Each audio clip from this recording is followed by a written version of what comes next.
افغانستان کې د پانګونې لپاره د ترکیې سوداګرو چمتووالی.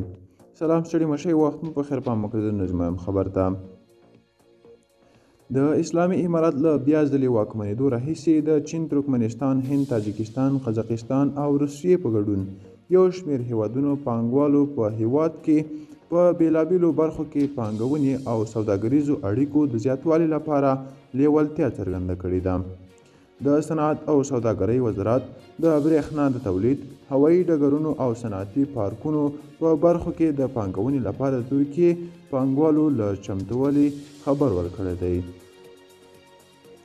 د دغه وزارت مرستیال قدرت الله جمال له ترکیې پانګوالو سره په لیدنه کې ویلي چې سوداګري او صنعت باید د سیاست قرباني نشي او ورته مهال ترکیې پانګوالي د دواړو هیوادونو ترمنځ د سوداګریزو اړیکو پیاوړتیا مهمه بللې ده. د صنعت او سوداګرۍ وزارت ویان عبدالسلام جواد اخندزاده وایي په دغې لیدنه کې د ترکیې جمهوریت پانګوالو د افغانستان په هوایي ډګرونو کې د برېښنا په تولید کې، صنعتي پارکونو او سوداګریزو ښارګوټو کې د پانګونې لپاره خپل چمتووالی اعلان کړی دی.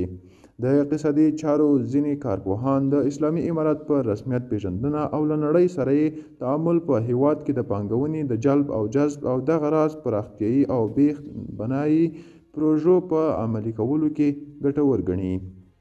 د اقتصادي چارو شنونکي عبدالنصیر رښتیا په دې هکله طلوع نیوز ته وایي له بده مرغه یوه ستره ننګونه چې په افغانستان کې د پانګونې مخه یې نیولې د افغانستان د رسمیت پیژندلو بحث دی.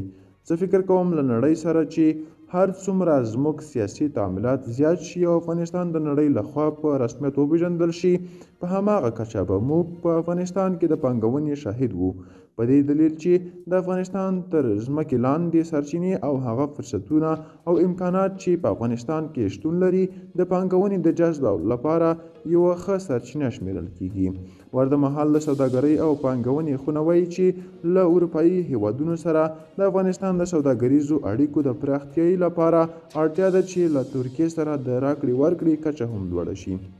د سوداګرۍ او پانګونې خونې د مدیره پلاوي رئیس میرویس هوتک څرګندوي موږ باید پر دې بحث وکړو چې ټرانزیټي او سوداګریزې ستونزې څه ډول حل شي. وروسته موږ کولی شو چې له ترکیې او اروپا سره وصل شو. تر دې وړاندې صنعت او سوداګرۍ وزارت ویلي و چې په 2023 زیږدیز کال کې له ترکیې سره 100 میلیونه ډالر راکړه ورکړه شوې چې له دې ډلې 30 میلیونه صادرات تشکیلوي.